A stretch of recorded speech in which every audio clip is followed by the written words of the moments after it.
आज के इस वीडियो के माध्यम से हम बताएंगे किरचॉफ करंट लॉ से आप क्या समझते हैं। चाहे कितना भी कॉम्प्लेक्स इलेक्ट्रिकल सर्किट क्यों ना आपको दे दिया जाए, आप आसानी के साथ किरचॉफ करंट लॉ के द्वारा करंट के मान को निकाल सकते हैं। वीडियो मात्र 5 मिनट का होगा और यह 5 मिनट आपको 5 नंबर दे देगा। ठीक है, तो आइए हंसते खेलते हुए इस वीडियो की शुरुआत करते हैं। तो किरचॉफ करंट लॉ, ये इसका स्टेटमेंट ये होता है, पहले तो आप नॉर्मल समझिए, उसके बाद आप जो अपने स्क्रीन पे सर्किट देख रहे हैं आपको इस सर्किट की मदद से हम समझा देंगे। सबसे पहली बात तो आप ये जानिए कि किसी भी नोड पे जितनी करंट आएगी उतनी ही करंट जाएगी, है ना।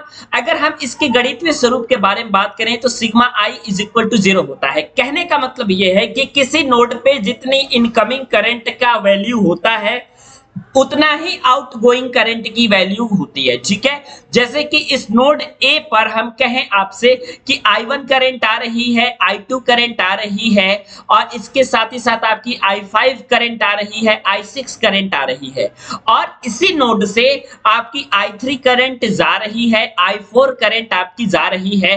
तो हम ये कह सकते हैं कि जितनी आपकी इनकमिंग करंट होती है उतना ही आपकी आउटगोइंग करंट होती है। कहने का मतलब ये होता है कि किसी भी नोड पे जितना आने वाला करंट रहेगा उतना ही आपका जाने वाला करंट रहेगा। Is it clear?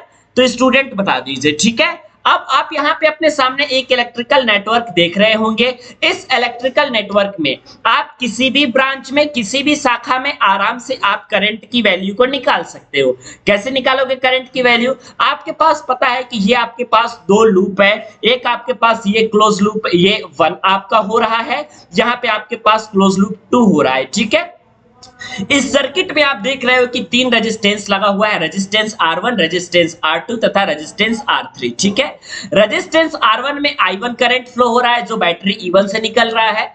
Resistance R2 में आपकी I2 करंट फ्लो हो रही है जो आपका बैटरी सोर्स C2 से निकल रही है और ये I1 और I2 करंट आपकी ये R3 जो है इसमें I3 करंट फ्लो हो रहा है। यहाँ पे बैटरी आपका I3 लगा हुआ है। ठीक है, बस आपको ध्यान इस बात का देना है कि अगर आपके पास क्वेश्चन पेपर में ऑलरेडी इलेक्ट्रिकल सर्किट दिया है और उसमें आपको करंट की डायरेक्शन दिया है, तो अगर आपके पास करंट की डायरेक्शन दी गई होगी तो आपको करंट की डायरेक्शन से कोई छेड़खानी नहीं करनी है। लेकिन अगर आपके पास करंट की डायरेक्शन नहीं दी गई होगी तो आप आसानी के साथ करंट की डायरेक्शन कोई भी मान सकते हो, जैसे कि आपको हमने माना है।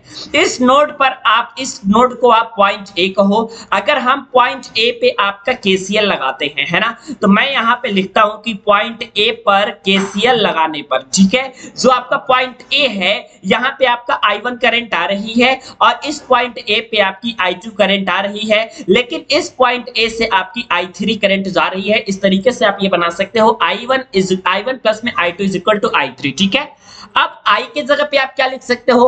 ओम के नियम के द्वारा आपको पता है I is equal to V upon में R होता है ना।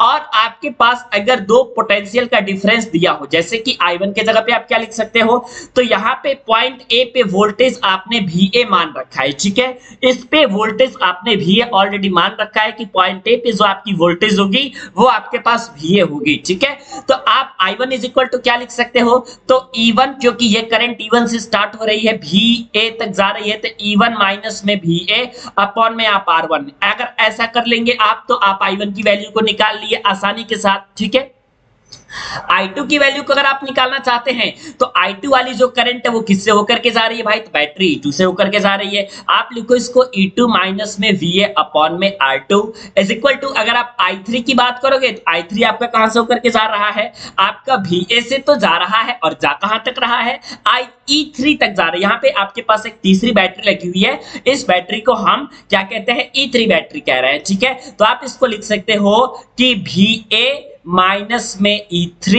और अपॉन में आपके पास क्या हो गया, R1 और R2 और आपके पास और कौन सा रेजिस्टेंस हो गया, एक तो आपके पास R3 रेजिस्टेंस है और एक आपके पास R4 रेजिस्टेंस है। ठीक है, तो आप यहां से R3 प्लस R4 आप सिंपल रेजिस्टेंस कर सकते हो आराम से, आपके पास कोई दिक्कत नहीं, क्योंकि ये दोनों रेजिस्टेंस आपकी किस में है स्टूडेंट, सीरीज में है। ठीक है, आप आराम से वैल्यू को निकाल सकते हो। ठीक है, क्योंकि सीरीज में कोई रेजिस्टेंस होता है तो आपका क्या होता है, जो प्रतिरोध की वैल्यू होती है आप दोनों प्रतिरोधों को योग कर लेते सकते हैं, ठीक है। आराम से आप इसकी वैल्यू को निकाल सकते हैं। तो चाहे आपकी करंट I1 की वैल्यू पूछे, चाहे करंट I2 की वैल्यू पूछे, चाहे करंट I3 की वैल्यू को पूछे, आराम से आप निकाल सकते हो। कब? जब आपके पास ऑलरेडी करंट की डायरेक्शन दी गई होगी। लेकिन अगर आपके पास करंट की डायरेक्शन नहीं दी गई है तो क्या करेंगे, हम मान लेंगे करंट की डायरेक्शन, उसके बाद आप आराम से वैल्यू को निकाल सकते हैं, ठीक है। मुझे उम्मीद है वीडियो आपको पसंद आई होगी। अगर आपको वीडियो पसंद आती है टेलीग्राम चैनल को ज्वाइन कर लीजिएगा, लिंक आपको डिस्क्रिप्शन सेक्शन में दे रखा है। धन्यवाद।